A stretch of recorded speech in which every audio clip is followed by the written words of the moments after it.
If you're planning on investing in the stock market, one of the most basic things you should know is what type of business you're going to own.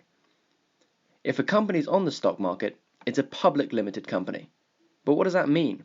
And what are the other types of businesses? We'll take an insight into sole traders, partnerships, private limited companies, and public limited companies to give you a sound understanding of what they are and what it means for the owners. In this video, we're going to focus on the sole trader. The sole trader is generally considered to be the smallest type of business and easiest to start. If you're a sole trader, you run your own business as an individual and are effectively self-employed. You can keep all of the business profits after you've paid your tax, but you're also personally responsible for any losses your business makes. In this case, you need to think of the business and the business owner as one and the same, as they have legal responsibility over each other. The owner doesn't need to file specific paperwork to create the business, but they would need to be legally self-employed. An example of a sole trader is a corner store or a hairdresser's, where one person had an idea and created a business around that. Now we understand the concept, let's formalize it with the key characteristics. With sole ownership, the person who owns the business is responsible for all the things related to the business, bearing all the risk and organizing the whole business. On the closure of the business, they are personally liable for all the gains and losses. This is great that you achieve the returns for all your hard work, but it means the buck stops with you if you encounter any issues. Risk means reward, so you'll certainly achieve something in return, provided you do it right. Unlimited liability means that if there are any losses in the business, the owner is personally liable for them.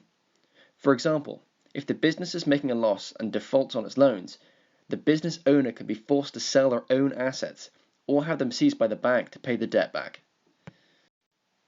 The work of a sole proprietor business is limited because the capital acquiring organizational skills of a person are limited.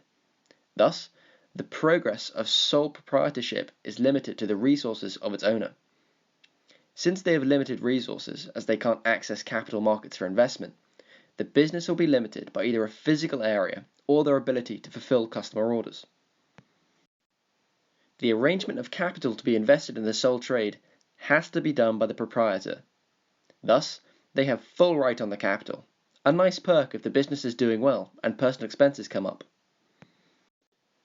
The sole proprietor is responsible for the control and management of the business. With the expansion of the business, the proprietor can organize staff for their own convenience, but they are deemed to be responsible for the work done by the managers. To start business of partnership or joint stock company, some legal formalities like registration is required, but the sole proprietor need not fulfill any such formalities before starting his or her business, and business can be easily started. The owner is free to select their business according to their abilities and if they want to take on a project. They will often exercise this right and can make changes to their selection of business when required. Willful commencement and closure means the business owner can start the business and close it whenever they like, since there are no legal formalities or paperwork to fill out. This gives the owner greater flexibility in their control of the business.